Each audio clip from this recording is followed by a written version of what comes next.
If you are an injured runner, this video is basically a cheat code for getting back to running pain-free, if you can take action with it.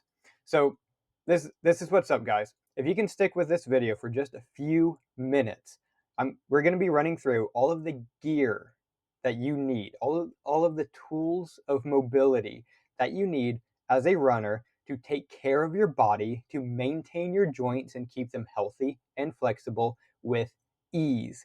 Nothing with this stuff is inherently really difficult. The hardest part, the absolute most difficult aspect of what we're going to be teaching you today is actually integrating it and making a habit of doing this stuff for, say, 5 to 10 minutes every single day, because that's all it really amounts to, guys. So look, if you decide to invest in this toolkit, if you're a runner or an athlete, just whatever exercise that you do, but you do workout, you do exercise, the entire toolkit is less than half the price of your next pair of running shoes. All right, think about that for a moment. And these tools are going to last you for years, as long as you take good care of them, and that's assuming that they get heavy use every single day. Unlike your running shoes, which are going to get used a few times a week, and they're not even going to last a year before they explode on you. All right? It's like a conspiracy with running shoes. So the tools of mobility. These are the best tools that you need to heal soreness and injuries and to reclaim your flexibility and get you stronger as you go down your running journey. Because too often people are going on their running career, and as they run more and more, and they start to build up their volume, what happens? They start to feel like everything is getting stiffer and tighter. Now, you want to be able to run without getting stiffer and tighter and weaker, because you run to improve your health, to improve your body, because you enjoy it, you love it, you're passionate about it. It's great. But so many runners find that as they continue to run, especially as they build up that volume's a big subject here. Your ankles, your knees, your hips, your lower back even, and sometimes even the shoulders and the neck get stiffer, they get tighter, they get weaker. And it's not supposed to be like that. How can you be doing an activity that improves upon your health and your fitness, but it's degrading your body, apparently? That's a contradiction. That is contraindicated. This is counterproductive. Running, I just said that running's contraindicated. No, that's not quite accurate. But something going on with your training, the way you're taking care of yourself, is absolutely contraindicated, meaning that you're not supposed to be doing it. All right? Running is not bad for you, but running poorly and not maintaining your body well is exceptionally bad for you. It's kind of like with deadlifting. Deadlifting is not bad for your back, contrary to the common belief of many people who don't even lift weights. But deadlifting poorly is horrible for your back. Does that make sense? That's the distinction. Well, if you can apply some pretty simple routines, we're talking about 5, 10, they can be longer, but absolute basics, 5 to 10 minutes. Can you afford 5 to 10 minutes to massively improve your health through some really simple routines? I bet you can. And you can easily avoid the lasting and painful stiffness that you get either during your runs or after your runs. Because some people, it's different when people's pain shows up. In fact, all you need to do is really use these just for these few minutes a day, and you can completely avoid having to take that extra time off of training. How many of you are taking days or even weeks off of training periodically because your body just feels too beat up? And during this time, you're just sedentary. You're not really doing anything because you don't really know what to do to maintain your body. Well, we're going to go through the core tenets of what you need, not necessarily how to use it so much. We'll touch on that. But primarily, we're going to get you feeling like, you can easily maintain your body if you have these things. And then we'll have other content down the road for how to use them most effectively. But this is what you got, guys. This is the solution. This is your mobility toolkit. And you don't need, that's why I had this picture on this slide. You don't need 1,000,001 things. It's not like one of these toolboxes where you have 1,000,001 wrenches and sockets and bits. No, technically you need 5 tools. Actually, technically you need like 7 or 8, depending on if you like multiple sizes for different things, but we'll talk about that later. Massage balls. There's a different, and a foam roller as well. There's a few different varieties, and we'll talk about that, but massage balls, a Pilates ball, which is the purple one that you see here. I don't actually think you can see my mouse cursor, but yeah, top right corner is your Gorgeous ball. That's the name brand, but it's just a Pilates ball. And we'll talk about that at the time. A resistance band and Voodoo floss. Voodoo floss is spectacular. Can't wait to go through that one. But let's go through all of these tools. Let's talk about what they are, what they do, kind of like the basics of how to use them. And if we can really get a handle on how do we use these effectively, we can do so much for our bodies to improve our health and to prevent long-term dysfunction. Like if you knew that your training was going to leave you in debilitating pain, 30, 40, 50 years down the road, wouldn't you do anything that you could now to avoid that? Especially if that meant just affording yourself 5 to 10 minutes a day just to do some simple self-maintenance, some simple relaxation work, but relaxation work with some intention, right? With some actual direction. Okay, so let's go through these. Any questions about these, be sure to leave a comment below and I'll definitely get back to you as soon as I possibly can. And we'll go through, because the big thing, sometimes people have difficulties understanding how and why this stuff works. And that can provide an objection. It can provide an obstruction. It's like, well, I don't want to do that because I don't understand why it works. I will say straight up, and this does sometimes sound rude to people, but it needs to be said, it doesn't matter. It really doesn't matter if you understand it. What matters is, does it work? If it does work, it doesn't matter how it works in this case. It matters that you can use it to make yourself a better athlete, right? That's what's important here, guys, is that you're bettering your athleticism. No ego or bias or, ideology with this stuff. It's, does it work? Yes or no. And does it work in that instance? Because sometimes, using massage therapy balls is more effective. Sometimes using resistance band is more effective. It depends. That's a really big thing with this. It depends. Right, so massage therapy balls, these are one of the cheapest and honestly most underused tools, because you go into something like a CrossFit gym and there's always a ball bucket, isn't there? A ball bucket. But what kind of balls is it filled with? It is filled with lacrosse balls and it is filled with tennis balls, usually. Why is that wrong? Massage therapy balls, these things need to be made from latex. They need to be quite firm, but gentle enough that you can roll on them and it doesn't hurt you. There's a caveat to that though. So when we use lacrosse balls, as it turns out, this was like mind-blowing to me. It completely shattered my whole universe. Lacrosse balls, they're actually made for lacrosse. They're not made for human massage. Yoga tune-up balls, however, or acupoint balls, those are the name brands. Yoga tune-up is going to be more popular over in America, where they're made, and acupoint is going to be a bit more popular in Europe, where they're made, just really because of the price. And you can see the two different kinds here. So the smaller ones on the right, that like light green and the blue one, those are acupoint balls, and they only come in that one size. Whereas the Yoga Tune-Up, which those are the Yoga Tune-Up Alpha balls, they're the big ones. They come in a variety of sizes. So they make the Pilates ball as well, but they make the Alpha balls, which are the biggest ones. They make the smallest ones exactly the same size as the Acupoint, and there's an intermediary size. So you get some options with the Yoga Tune-Up. But onto the lacrosse balls and also tennis balls. Lacrosse balls, they are very hard. If you've actually held a lacrosse ball and played around with it and tried to massage yourself with it, it is very hard. It is very, very smooth. So a couple of things with this. You want massage balls to be gentle, but firm enough, which the latex ones do accomplish, and you need them to be grippy.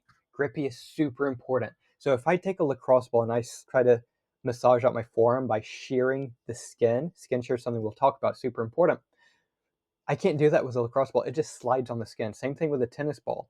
With these kinds of massage balls, it will tack down on your skin so that when you're massaging, you can actually massage out all the layers of flesh. So the skin, the blood vessels, nerves, fat, muscle, tendons, ligaments, everything underneath, all of that gets moved around, and you have to create this movement in all these different directions. Why? So a couple of things. When you're doing massage therapy work on yourself, you need to be able to relax. Did you hear that? You need to be able to relax onto the tools that you're using. If you're using a lacrosse ball, let's go into this next slide showing the foam roller here. Imagine doing that with 2 lacrosse balls in your back and trying to roll up and down. Can you imagine, my mental experiment here, can you imagine how painful that would be just on the sheer premise that they're so freaking hard? Like, why not just use big old marbles or like stone or concrete balls? That's horrible. But when you have some give and when you get used to it, you can just breathe into it and relax. Now, you could force yourself to get used to the lacrosse balls, but it's still going to damage you, even if you've if you've forced yourself to ignore it, essentially. Does that make sense? And we can just go ahead and we can basically go back and forth on these slides because it's talking about the same thing. How do I create massage? These are my massage tools. The foam roller is the classic one. But what happens with these is that, just like lacrosse balls, they're usually too hard. They're too firm, and it's very difficult for people to relax on them. So case in point, I'm going to ask a question, and pretty much everyone's going to say yes. Do you think that a foam roller is a torture device? And everyone gives a resounding yes, of course. You are using it wrong. And you have probably never used it right because you never had good coaching with it. Did you actually have coaching for how to use this stuff? Because that's important. Everyone needs a coach for everything, including how to use a freaking massage ball. Seriously. So, but it's the same thing. You need to be able to relax. If you get onto these tools and you're having a disrupted breath, if you cannot take a full, deep, calming breath, your body is not relaxed. And if you cannot relax on this, you're basically wasting your time. When we're performing massage work, so I get into this in the bottom few bullet points there, you're working to relax your central nervous system.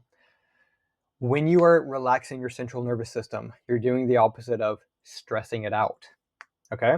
That should make sense. Imagine you're going to give someone a big hug and you think about this person. Immediately, you probably thought about someone that you love. But no, we're not taking that example.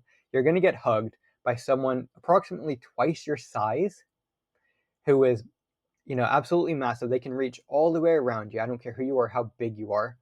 They can reach all the way around you and grip their forearms behind your back. And they're so happy, but they hate you and you hate them. And they're going to give you a big old hug with the intention of hurting you. And that's something that you're going to experience frequently, to the point that when you see them, you basically flinch already. Okay? So now when I ask you, is a foam roller a torture device? Well, is a hug a torture device? No. But it can be used as one by the wrong individual. We don't want hugs from people like that. And some of us are going to know people who, maybe even innocently, not maliciously, but innocently, give you hugs that are like way too big and they hurt. We don't want that. But what happens when you get hugged by someone that you love with all your heart and they hold you, they embrace you, and you just melt like butter in their embrace, right? That feels good. That feels relaxing. That feels like something you want to kind of indulge in a bit, something you want to reciprocate, something you want to experience. Imagine if using a massage therapy ball was like that.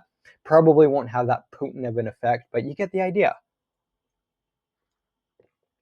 When we can relax into this stuff appropriately, we can adapt. We can make changes. And that's what we need to do here. This stuff, using all of these tools, this is all about making changes to how my body works. You're changing the state of your nervous system, the state of your blood, of your circulation, of your whole physiology, your metabolism. All of that is changing. And you can't do that when you're stressed out. So you need to be able to relax into this. And just to quickly touch on a couple of other points, they also work to hydrate your tissues. So your connective tissue, your fascia, will become dehydrated in order to help keep body parts stiff if that's what needs to happen. So say you've become injured and your body gets kind of stuck in a position. It's like your body is bracing it. It's like it's casting in that position. And basically it helps you to basically keep from moving. It basically acts like a cast while structures are healing. However, if that becomes chronic, if you remain with those tight, stiff, weak tissues beyond the point of healing and inflammation, it can become stuck like that. And this is about undoing that stuckness. Stuckness a word? I don't think it is, but it is now. Right. And when you shear apart these tissues and create that extra hydration, because when you massage all around all directions, that's why the grippiness is so important. You need to be able to grip your skin, your flesh, and move it all around. That also allows for much greater circulation, better blood flow, better nerve conduction, better lymphatic flow through those areas. And that's super important, right? So massage balls and foam rollers, they accomplish this. The biggest difference is the size. Obviously, foam rollers are very big and broad. So if you imagine that you have a really stiff upper back because you have a desk job and you're hunched over all day long at a computer, hinging your head forward like crazy, and your upper back is just an absolute knotted up, wrecked, weak mess. You have no posture to speak of. Your posture is absolutely down the gutter. A foam roller is going to be much more appropriate for you, because if you get massage balls, those are a lot smaller. They're going to be a lot more pinpoint in your tissues. That's probably going to hurt. Not because the massage therapy balls are inherently painful, but because they're going to find pain back there. And so you would want to do something like lean up against the wall rather than using the floor, okay? I'm having to take frequent coffee breaks there. Right, so another note, final note on the foam rollers, they do tend to come in two different sizes. One is like what you're seeing here in this picture. I don't even know if this picture is real. It was a stock photo on my editing software.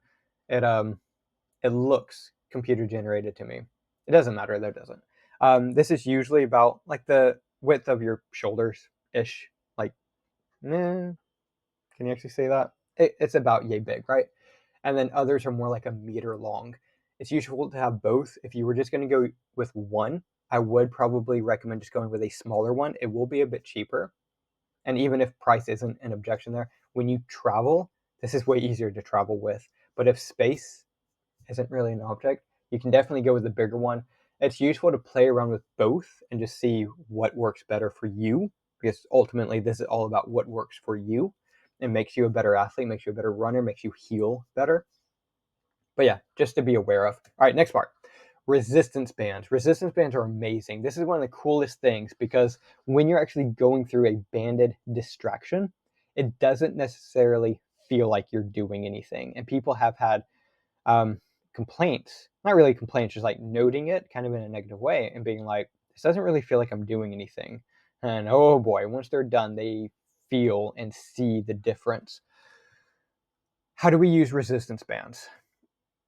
I'm going to go through you should be able to see a video here playing of me putting the band up around my wrist, and I'm going to stretch out my shoulder with it. So what's going on here? We are doing what's called a banded distraction. What is a distraction? A distraction is the opposite of creating traction. Traction is when you gently hold joint surfaces together. You usually hear this in terms of massive spinal injuries where a spine has quite literally been shattered, like in a car wreck, and they're held like basically in a hammock, and it just gently holds their spine together so it can heal. That's called being in traction. Distraction is gently and lovingly, I will include, pulling joint surfaces apart. So you're not dislocating anything. We're not talking about that at all. Obviously, I'm not pulling my wrist, elbow, and shoulder out of their sockets, right? But if you use the correct size band for you, and we'll talk about that in a moment, when I'm lunging back like this, what's going on is that the band is stretching and it's trying to pull back to center. I am not pulling on it. I just kind of keep my position back and have my body weight hold me back. And the band is actually pulling on my shoulder, gently opening up my shoulder joint. So as I move, I'm actually mobilizing the joint itself and what's called the joint capsule, which is like a cast around your joint surface, all around it creates the circumference of the whole joint. and it's around basically all of your moving joints, but it's like a broad tendon that wraps around it. It's a really cool thing. And this joint capsule can become dehydrated just like the other tissues. And if it's really stiff and tight, it doesn't matter how much muscular stretching or massage you do. If the joint capsule is the problem, you will never enhance your range of motion. And this stuff can make your range of motion suffer by upwards of 70 to 80% or more.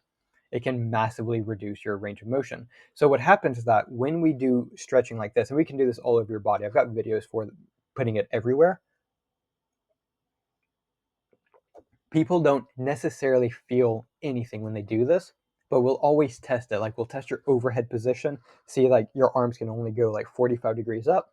You do this and you maybe do it pulling behind your body as well and across your chest, and maybe we even put it around the back of your neck to help stretch out your cervical vertebra.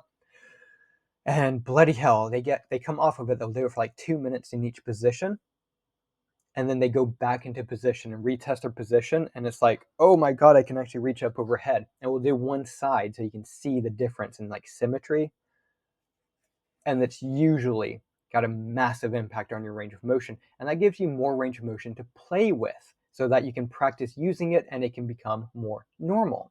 So what kind of band do you want? For resistance bands, I'm going to make a note of this after we go through all the tools, but for the resistance bands, I recommend getting the cheapest ones you can, in all honesty. They will still last a while. Like if this is all you're using it for, it'll last a while. As long as you don't do anything that could nick it, they'll last. But we're talking like $5 to $10, depending on where you get it from. Usually, the one size fits all band is going to be the one that's about 2 to 3 centimeters wide. Not thick, but wide. And if you're a big person, the next size up from that, that's like 3 to 4 centimeters. And that's it. You don't want to play around with any others really, because any bigger, even if you're a big person, large bands create a massive amount of tension. You won't really be able to get the right kind of stretch going on that you need to get the most out of this. In addition, especially if you're a smaller person, if you go with a smaller band than the 2 to 3 centimeter wide one, it basically just acts like a tourniquet, and it just digs into your flesh so much. It does technically work, but it digs in massively.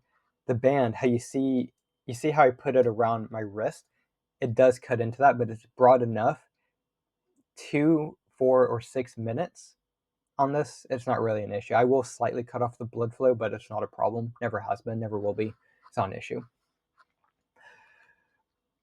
Next little note on this, you want to master wrapping your wrist like I showed there. That's so important because you don't want to be holding the band. If you hold the band in a vice grip, you have to hold on to it, meaning you're tensing your forearm, meaning you're tensing your shoulder. Now you're not relaxing as much as you could be. So the way I do it is I actually wrap it around the back of my wrist so that it's wrapped around the wrist and holding onto the wrist. You can see how it kind of goes in between my fingers, but I'm not holding it. It just kind of helps me to keep it in position, right? It makes sense when you actually do it. Next tool, the cordless ball. The rest of this video is probably going to go pretty quickly.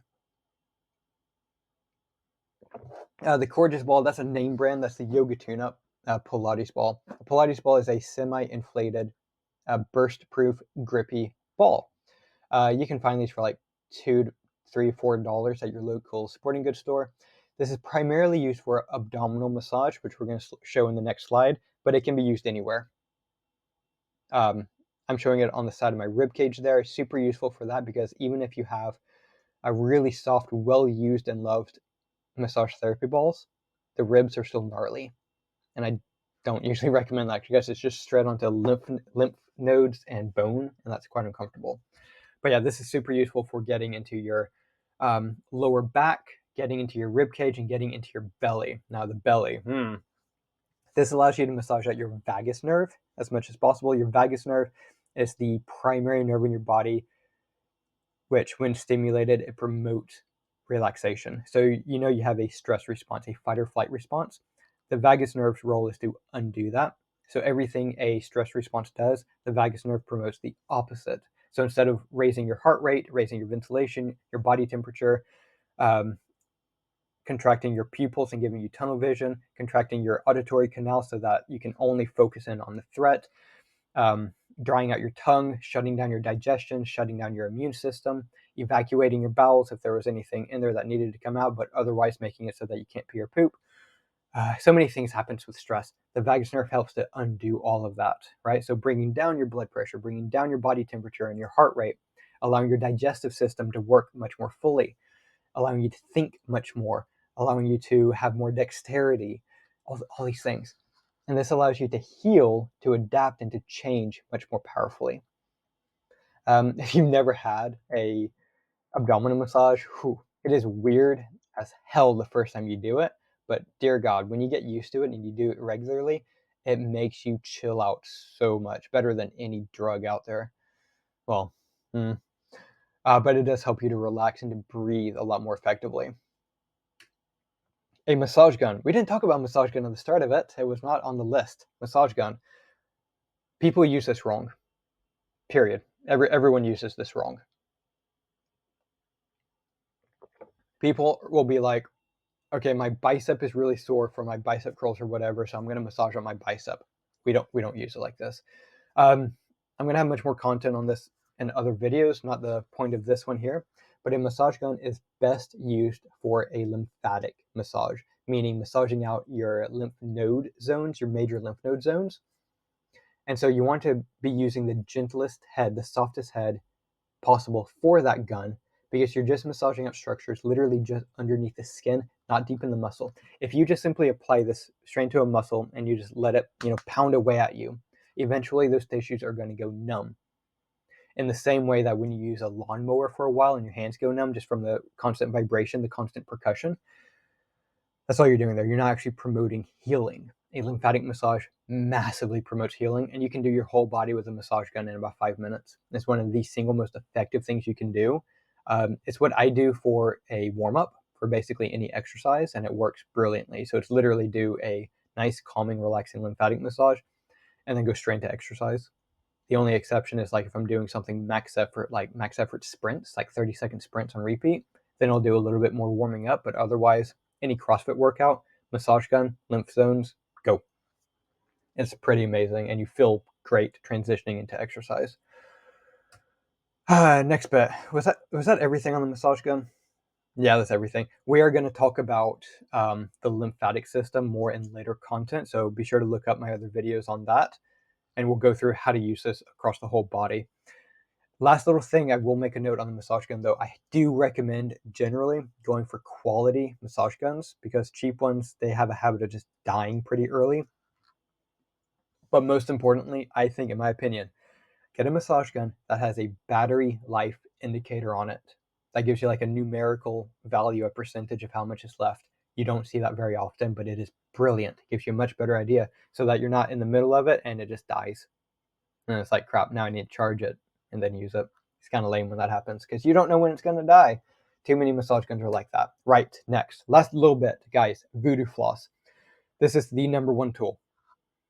We saved best for last year. This is the best tool. This is the GOAT, the greatest of all time. If you're unfamiliar with that, which who is unfamiliar with calling someone or something the GOAT now? I love it. Greatest of all time. It's great. Anyways, if you could only have one tool in your toolkit, this is the one. You can usually find them in pairs, so 2 for like $20. This goes on very tight, so you can see me wrapping around my knee very effectively, avoiding the kneecap. That's super important. Never go over the kneecap with anything. You will grind your kneecap into the femur underneath, and that will cause issues. You can physically go over the kneecap, but it will probably cause issues down the road, and that's not good. No bueno. But you wrap it on. I'm going to have a dedicated video showing how to use voodoo floss. It'll be amazing. But you put it on, it goes on tight, like really tight. The first time you use this, it's like, oh my God, this is uncomfortable. You only put it on for 2 minutes at a time though. So you put it on, you move, and you just suck it up for 2 minutes. And it is normal to get pins and needles because you are cutting off your blood flow a bit. However, nausea, claustrophobia, or having this impending sense of doom, that's not normal. And if you start to feel really bad like that, just take it off.